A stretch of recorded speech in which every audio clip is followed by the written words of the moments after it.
Сәлем қыздар, менің парақшама қош келдіңіз. Бүгін сіздерге осындай малина пирогының жасалу жолын көрсететін болам. Бізде начинкасына малина мен алманың қосындысы, сол себептен дәмі өте ерекше шығады. Міндетті түрде рецепті соңына дейін қарап жасап көріңіз. Қыздар, біздің пирогымызға ұн, жұмыртқа, разрыхлитель, сармай, қант және ванильный сахар қажет болады. Сармай бізде міндетті түрде салқын болу қажет, өйткені сармайды біз осылай терканың көмегімен майдалап шығамыз. Сармайдың барлығын теркадан өткіздім, енді жақсылап ұнға араластырып жібереміз.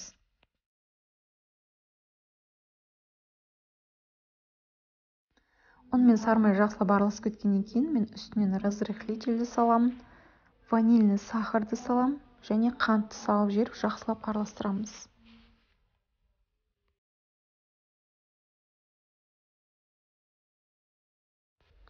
Құрғақ заттардың барлығын араластырып болып, енді үстінен жұмыртқаны салып жіберіп жақсылап илейміз.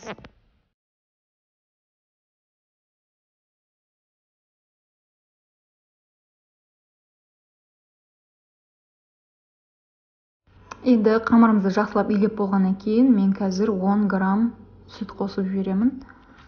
Солай тағы кішкене илеп жібереміз.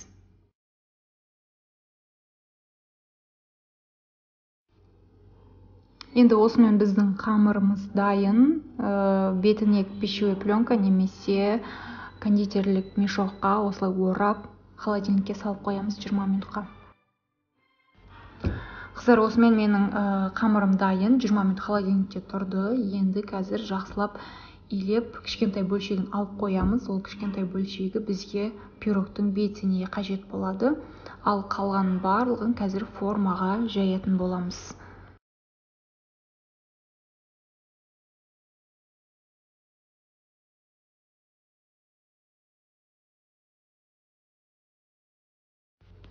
Менде осындай форма, диаметрі форманың 24 сантиметр. Енді осыған қазір жақсылап жайып шығам, шет-шеттеріне және ортасына бірдей етіп қамырды жаямын.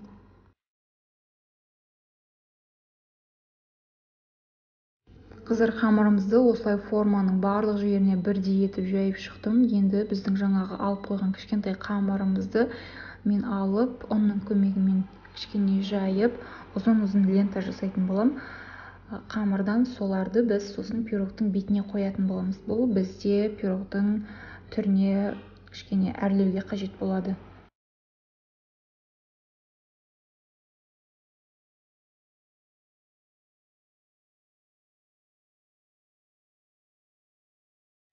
Қамырымызды жайып дайындап алғаннан кейін осылай пышақтың немесе шпательдің көмегімен ұзын-ұзын лента ретінде кесіп шығамыз.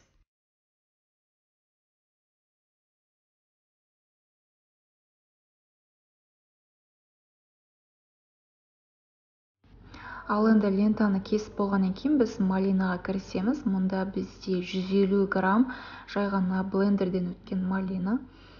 Енді осына біздің пирогымыздың бірінші қабатына осылай құямыз және барлық жеріне бірдей етіп жайып шығамыз.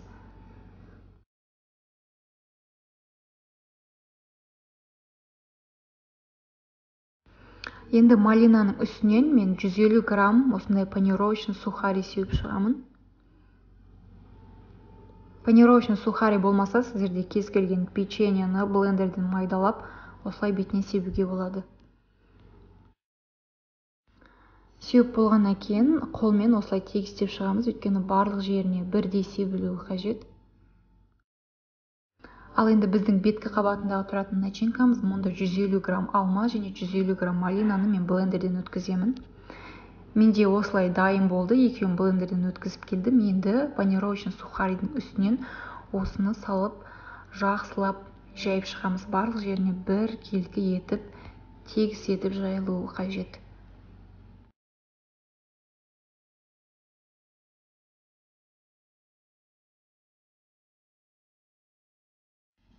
Начинкамызды осылай лопатаның көмегімен тегістеп жайып шықтым. Енді бетіне қазір қамырдан кесіп болған ленталарды қоямыз.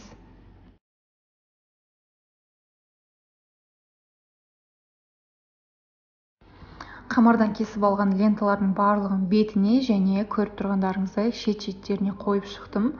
Енді сол ленталардың үстін біз жұмыртқаменен жағып шығамыз. Яғни піскен кезінде бізде әдемі шығу үшін міндетті түрде осылай жұмыртқаның сарысы мен ағын араластырып ленталардың үстінен жағып шығамыз.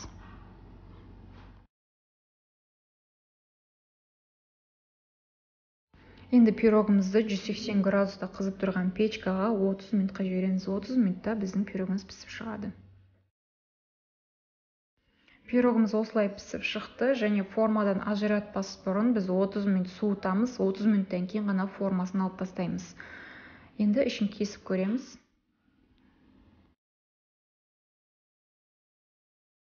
Қыздар, осымен біздің пирогымыз дайын. Сіздерге ұнады деген ойдамын.